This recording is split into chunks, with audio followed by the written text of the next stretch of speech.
you know you just did something that's not right.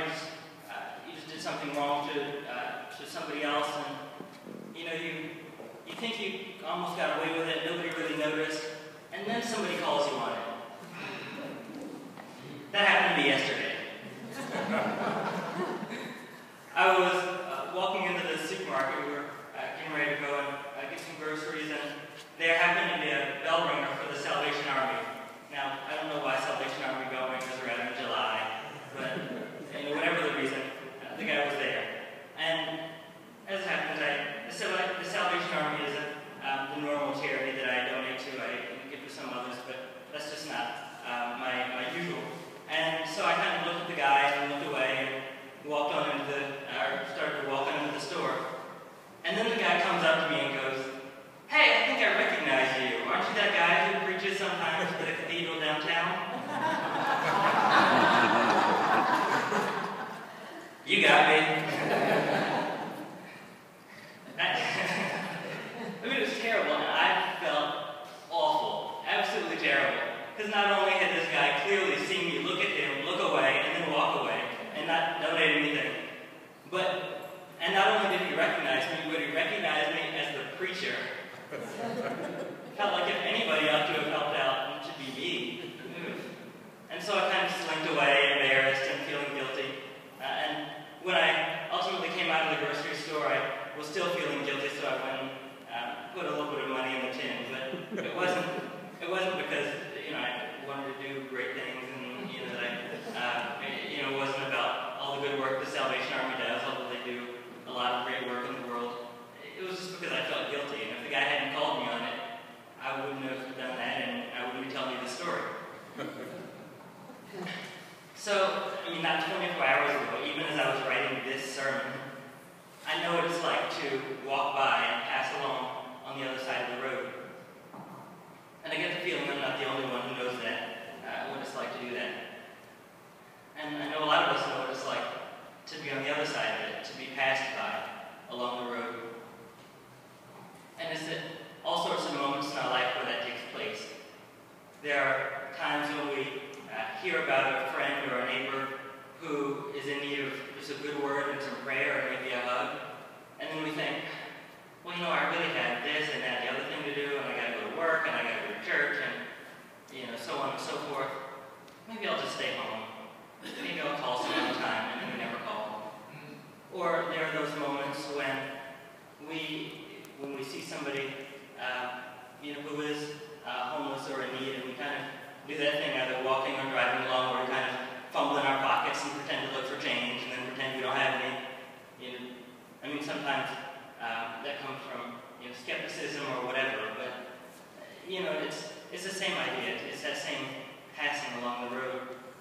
And there are still moments in our lives when we say, as kids, when we know somebody is being bullied or is being hurt, or as older people, we know people who are victims of domestic violence or other sorts of violence, and we think,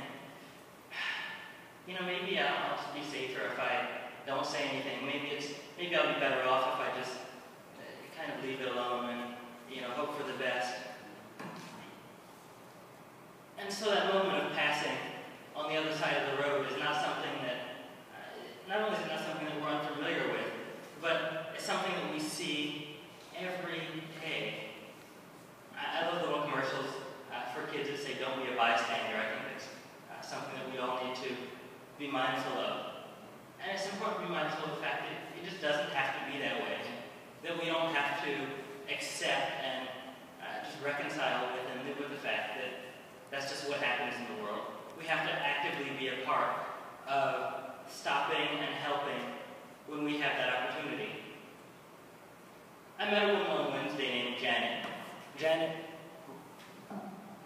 Janet, 15 years ago, was addicted to cocaine and to alcohol and other drugs. She was homeless and sleeping in a park in Cincinnati, not far from here. And she was very, very much in need, and had been addicted for a long time, and was just sick and exhausted and tired and extremely poor.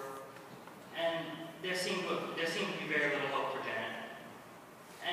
one day, after waking up in that park, she needed to use the restroom, and so she went into a nearby Episcopal church, and hoping to be able to use the facilities because she knew that no restaurant or business would allow her in. She was visibly homeless and disheveled and so on. And there happened to be a woman working in that church, and the woman who was there at that time, and the woman showed her to the facilities, and when she used the facilities, the woman handed her a warm cup of coffee, and the two sat down and had a long conversation about Janet's difficulties and her struggles and all that she was going through. The next Sunday, Janet shows up for the morning service on Sunday, and this is what Janet told me on Wednesday, recounting the story back. She said, "They treated me like I was the Queen of England. They were so kind, so open, so welcoming. The parishioners helped her navigate through the service. She had never been in an Episcopal church like that before. They helped her to find a shelter in town that would take her in. They helped to get her in and set up there. They helped her to get back and forth because the shelter was not easy to get to the church and back by bus. And so a parishioner volunteered to pick her up from the shelter and take her to church every Sunday, and Janet kept coming back. And even when the parishioner was unavailable for whatever reason to pick her up, the church sent a cab to pick Janet up and paid for it and brought her back. They kept going, they kept helping out, and they gave Janet little odd jobs to do around the church to help pick up a little bit of extra money. They helped her to get food. They said, whenever Janet's here, they opened up the church refrigerator and welcomed her to whatever was there. A parishioner even pulled a few strings to help her get into a top-notch drug and alcohol rehab facility in the area. Today, Janet is a proud and supportive mother to her kids. She has her own business. She owns her own computer repair business. She has gotten a bit more education. She is a proud member of her community and continues to mentor and guide people who are struggling with drug and alcohol addiction. And she's a proud Episcopalian, has been going to that church for almost 15 years. And perhaps even more impressive than all that, Janet has never, ever relapsed and has been clean for more than a decade. That's the kind of amazing work that we do, that we often don't even realize it when we don't just pass by along the road. When we are good Samaritans to one another and to those in need.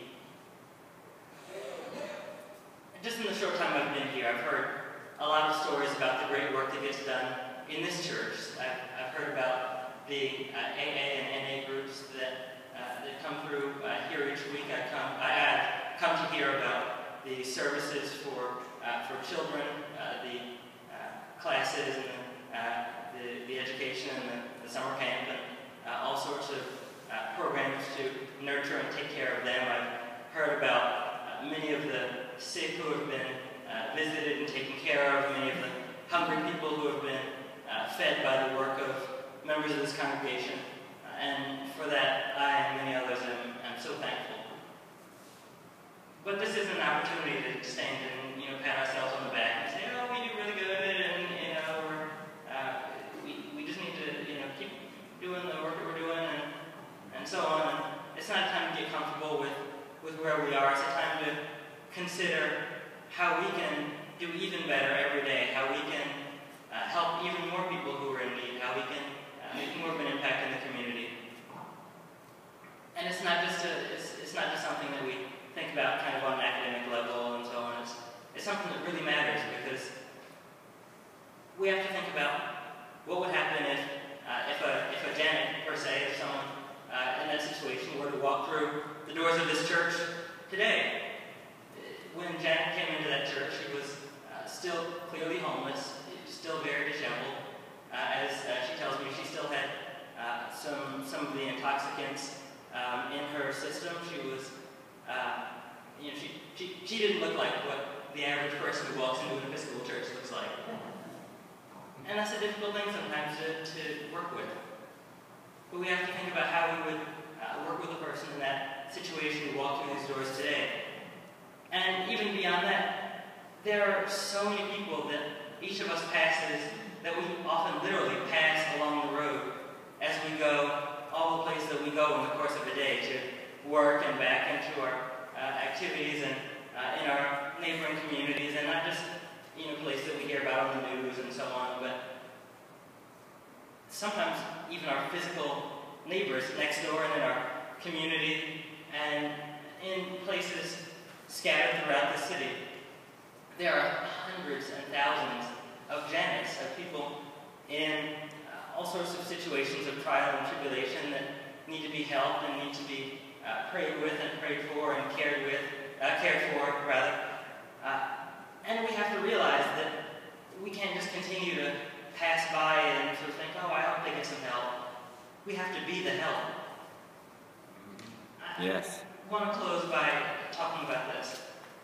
There is, in the reading that we came across, the first reading from the book of Amos, Amos talks about a plumb line, and that may not be a concept that we're necessarily familiar with or that we see every day, but a plumb line, the idea of a plumb line is that it is an architectural tool, essentially. It's, actually, you can pick one up at your hardware store, I know because I did it 2 days ago. And it's just this. And it's almost exactly the same as what they had in the days of Amos and Jeroboam almost 3,000 years ago. It's just a string and a weight with a point at the end that's balanced so that you hang it from a shelf or a wall in the case of the scripture or a building or whatever it is that you're creating. And with nothing more than gravity, it shows whether or not the object that's being built up is level or whether it's crooked. And so Amos talks about this sort of metaphorical plumb line and this tool that God is using and is sending among the people of Israel to judge whether their actions, whether the work that they are doing is upright and just, or whether it's crooked and not. And so that's something that I want us to think about in the context of whether we are being good Samaritans to one another. That it's not just about helping other people, and it's not just about enriching our communities and so on, although those are obviously wonderful things. It's about the fact that God is watching and cares and God's paying attention, and God takes notice of whether we do those things or not. John, could you click to the next picture there? There's a piece of artwork in Christ Church Cathedral that's called Plumb Line Over the City, and it looks like that. And the idea, is it's just a plumb line hanging over a cityscape, and it's not, I don't think necessarily meant to be a particular city. It's meant to be inclusive. And the idea is that God is watching over our cities and our neighborhoods and our communities, and we have to think about whether we're going to be